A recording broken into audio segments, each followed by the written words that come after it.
তাকে মারতে পারে না, সে দেশ হতভাগ্য। রবীন্দ্রনাথ বলছেন, যে দেশ স্বয়ং ধর্মকে দিয়ে যে বিভেদ সৃষ্টি করে সেইটাই সকলের চেয়ে সর্বনেশে বিভেদ। মানুষ মানুষ বলেই মানুষের যে মূল্য সেইটাকেই সহজ প্রীতির সঙ্গে স্বীকার করায়। মানুষ যে মানুষ সেটাকে, সেই মূল্য সেটাকেই সহজ প্রীতির সঙ্গে স্বীকার করায়। প্রকৃত ধর্মবুদ্ধি, যে দেশে ধর্মই সেই বুদ্ধিকে পীড়িত করে, রাষ্ট্রিক স্বার্থ বুদ্ধি কি সে দেশকে বাঁচাতে পারে? কালান্তর প্রবন্ধ গ্রন্থ, প্রবন্ধের নাম হিন্দু মুসলমান, রবীন্দ্রনাথ বলছেন। তার এই কথাগুলো যদি আজকে ওনার কথায় উঠে আসতো, মিলনের কথা, মৈত্রীর কথা, ভালোবাসার কথা, ঘৃণার কথা নয়, বিদ্বেষের কথা নয়। মানুষকে মানুষের মধ্যে, একটা মানুষের মধ্যে সাদা দিক থাকে, একটা মানুষের মধ্যে কালো দিক থাকে। সে কালো দিকটাকে খালি খুঁচিয়ে দেওয়া নয়, মানুষের ভেতর যে সত্য, শিব ও সুন্দর আছে তাকে উদ্বোধিত করা, সেটাই একজন প্রকৃত রাষ্ট্রনায়কের কাজ। উইনস্টন চার্চিল বলেছিলেন, একজন রাজনীতিবিদ এবং একজন রাষ্ট্রনায়কের কথা কি, পার্থক্য কি,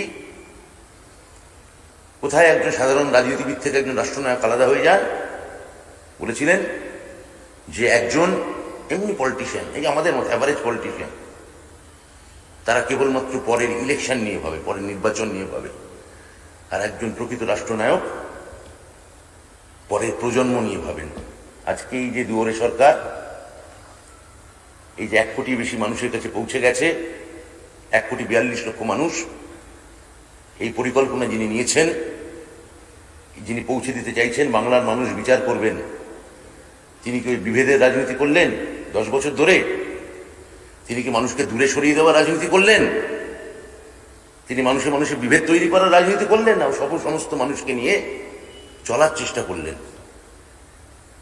এই 1,42,00,000 মানুষের কাছে পৌঁছে যাওয়া যে দুয়ারে সরকার, আগামী আরো 9 কোটি মানুষের কাছে পৌঁছে যাওয়া যে দুয়ারে সরকার, আমরা সত্যি ওই রবীন্দ্রনাথের কথাই ধার করে বলতে পারি, আমি যখন তার দুয়ারে যাই ভিক্ষা পেতে চাই। আমরা সেই ভিক্ষা বনাম সাম্প্রদায়িক যে লুণ্ঠন বৃত্তি, বাংলার মানুষ বিচার করে দেখবেন আগামী দিন। আমি আপাতত এইটুকু আপনাদের বলতে পারি। নমস্কার, ধন্যবাদ। হ্যাঁ, ইনভিটেশন, হ্যাঁ, ও হ্যাঁ, সে প্রশ্ন করুন। হ্যাঁ, এইটাই হচ্ছে প্রশ্ন। এই এক্ষুনি আমাকে আমার নেতা ডেরেক ওব্রায়ান বললেন যে এটা আপনাদের জানাতে। আপনারা প্রশ্ন করেছেন, ভালোই হয়েছে। ফলে ন্যাচারালি তিনি কলকাতা বিশ্ববিদ্যালয়ের নাম মুখে নিচ্ছেন না, যিনি যাদবপুর বিশ্ববিদ্যালয়ের নাম মুখে নিচ্ছেন না পশ্চিমবঙ্গের বিশ্ববিদ্যালয় বলে, কখনো কি পশ্চিমবঙ্গের মুখ্যমন্ত্রীকে আমন্ত্রণ জানাতে পারে? সম্ভব? জানাননি, জানাননি, কি করা যাবে? না, জানাননি।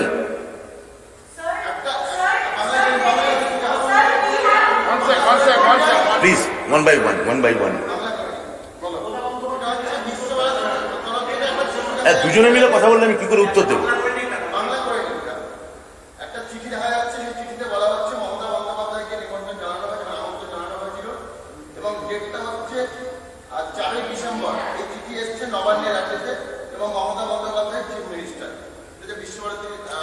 মানে চিঠির কি প্রাপ্তি স্বীকার আছে?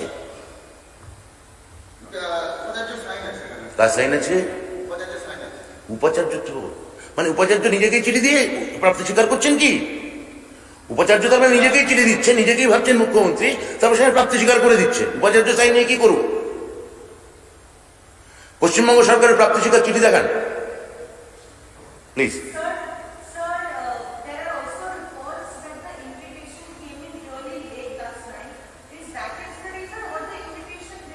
How do you know that it came to the last night? Because as far I know, there was no invitation till last 15 days.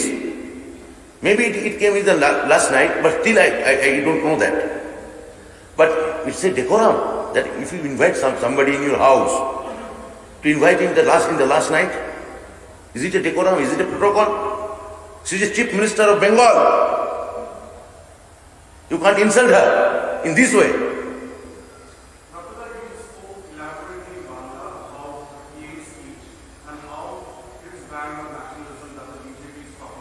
Yeah.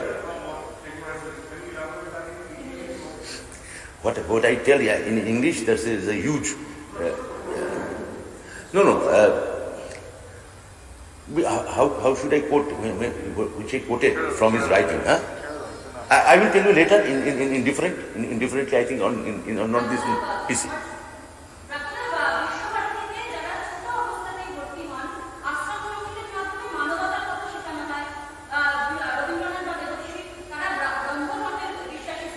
Brahmo.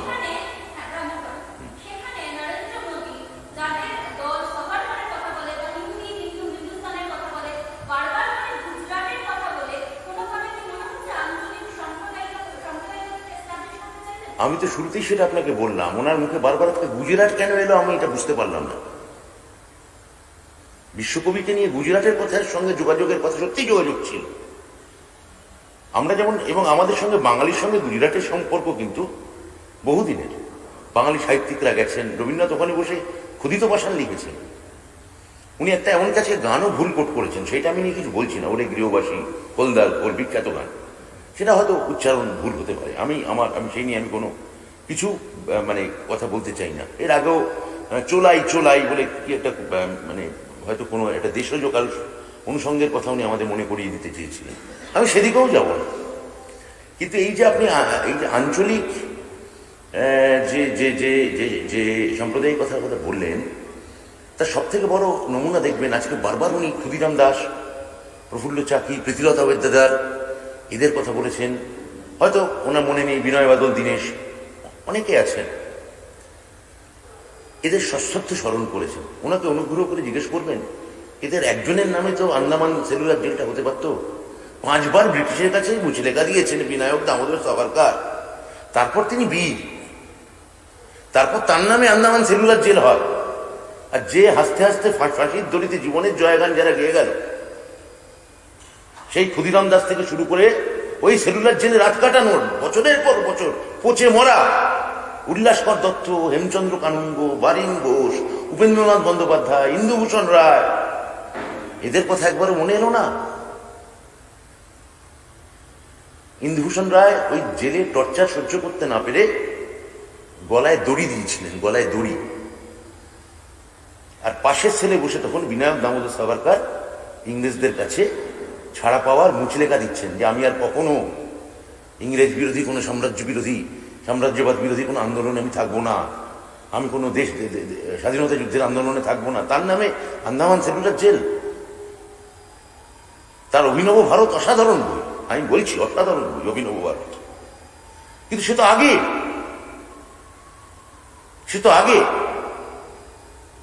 1897 সালের 22শে জুন বোধহয়, যখন ওই 3 ভাই চাপেকার পুনায় আয়ান র্যান্ডকে গুলি করছেন প্লেগ হওয়া নিয়ে, সেখানে সাভারকারেরও মুভমেন্ট আছে, সেখানে সাভারকার আন্দোলন করেছেন সত্য। কিন্তু তারপর আন্দামান সেলুলার জেলে যাওয়ার পর তিনি তো মুচলেখা দিয়েছেন 5 বার, একবার না 5 বার। তাহলে তার নামে আপনারা বাংলার এবং সর্বভারতীয় গণমাধ্যম আছেন এখানে, এটা আপনাদের স্ট্রাইক করছে না? এটা আপনাদের কিছু মনে হচ্ছে না? এটা আমাদেরই বাবা ঠাকুরদাদের কথা হচ্ছে, আমাদেরই বাপ ঠাকুরদাদের কথা হচ্ছে।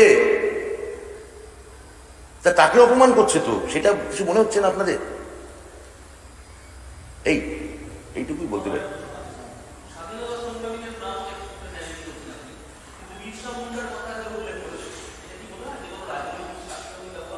বিরসা মুন্ডার কথা তো বারবার উল্লেখ করা উচিত, কিন্তু বিরসা মুন্ডার নাম করে অন্য কারোর গলায়, একজন আদিবাসী শিকারীর গলায় মালা পরিয়ে দেওয়া ঠিক না। বিরসা মুন্ডাকে তো চিনতে হবে। বিরসা মুন্ডাকে না চিনে বিরসা মুন্ডার নাম মুখে নিয়ে কি হবে? সে মন্দিরে দেব নাই, রবীন্দ্রনাথেরই লেখা। সে মন্দিরে দেব নাই, যে দেবতার গলায় গিয়ে মালা দিচ্ছ সে মন্দিরে দেব নাই। কেননা বিরসা মুন্ডাকে তো চেনেন না।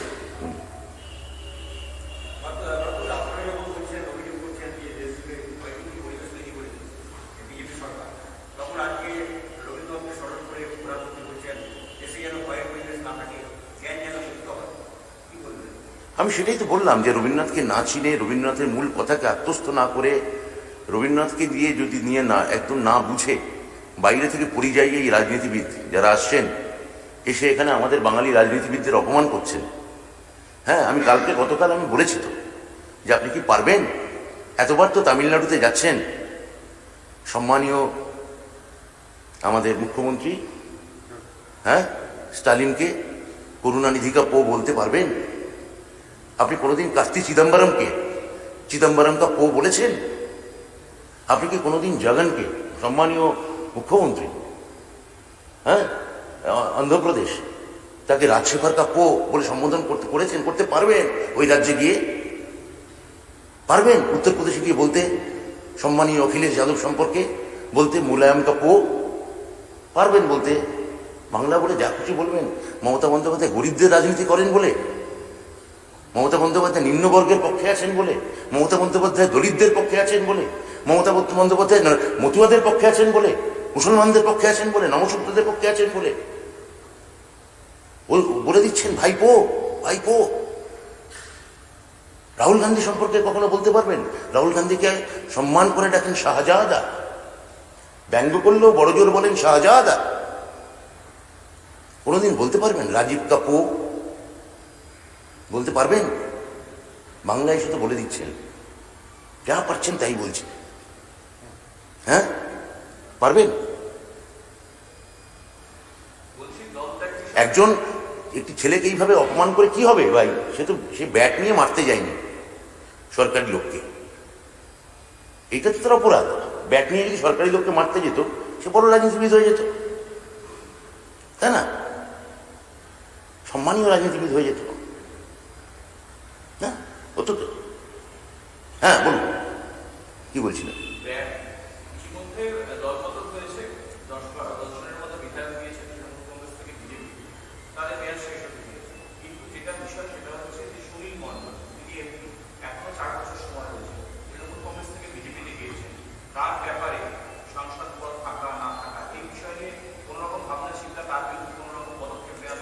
সেটা তো আমাদের পক্ষ থেকে অলরেডি জানানো হয়েছে যে এটা ডিফেকশন অ্যাক্টের আওতার মধ্যে পড়ছে। এটা নিয়ে আমাদের ভাবনা চিন্তা চলছে। তা এটা আমরা দেখবো আগামী দিনে কি হয়। এটা তো একেবারেই মানে পার্লামেন্টের বিষয়।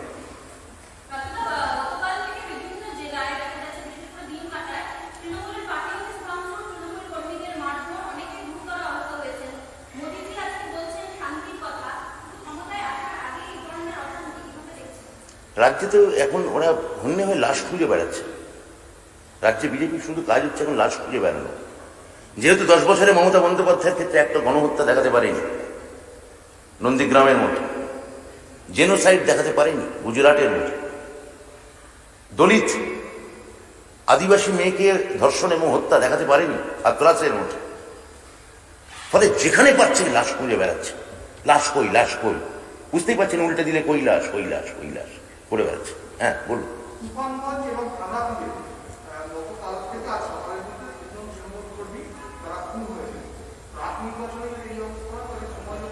সেটাই তো বলছি যে কেন এখানে এসে অশান্তির বাতাবরণ তৈরি করছেন? এই রাজ্যে অশান্তির বাতাবরণ তৈরি করবেন না। এই রাজ্য মমতা বন্দ্যোপাধ্যায় ল অ্যান্ড অর্ডারের হ্যাঁ ঝামেলাকে নিয়ে আছে। সব রাজ্যেই ফুচকার ঝামেলা, সে ঝামেলা তো নিউ ইয়র্ক শহরেও হয়, লন্ডন শহরেও হয়। তা তখন ল অ্যান্ড অর্ডার সেটাকে ইন্টারভেন করে। আপনারা বাইরে থেকে সে প্ররোচনা দেবেন না, অনুগ্রহ করে। পাখির চোখ আপনারা তাকিয়ে আছেন বাংলা, এটা করে বাংলাকে এইভাবে নষ্ট করবেন না, ধ্বংস করবেন না, এইটা বলতে পারি। হ্যাঁ লাস্ট প্রশ্ন, একটাই নেব, একটা বলুন, আপনি বলুন।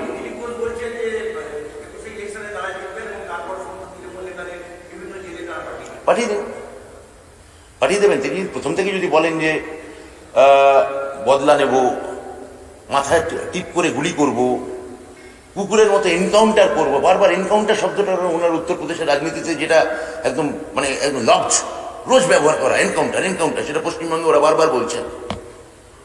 তা ওরা এই ব্যাপারটাকে এখন মানুষ ঠিক করবে তো? মানুষই ঠিক করতে দিন, মানুষও শুনছে, খালি আপনি আমি শুনছি তা না। মানুষ তো শুনছে এনকাউন্টারের কথা, দাঙ্গার কথা, বদলার কথা, মাথার টিপ করে গুলি করার কথা, গাড়ি পিষে মেরে দেওয়ার কথা। এই কথাগুলো বিজেপি নেতারা বারবার বলছেন। বলতে দিন একটু বিপুল। প্রাথমিক কোর্ট যে প্রাথমিক শিক্ষক নিয়োগের বিজ্ঞপ্তি দিয়েছিল, হাইকোর্ট সেটাকে আজকে চ্যালেঞ্জ করেছে এবং উচ্চ প্রাথমিক নিয়োগের মামলা আজকে সেকেন্ড ডিভিশন বেঞ্চে গেছে। না, এটা নিয়ে এখন আমার যেটা ব্যাপারটা যেটা সাবজুডিস, এই মুহূর্তে আমি কিছু বলছি না এটা নিয়ে। এইটা নিয়ে তো গতকাল বোধহয় পার্থদা একটা প্রেস কনফারেন্স করেছেন। পার্থদা আবার হয়তো এটা নিয়ে খুব শীঘ্রই কথা বলবেন।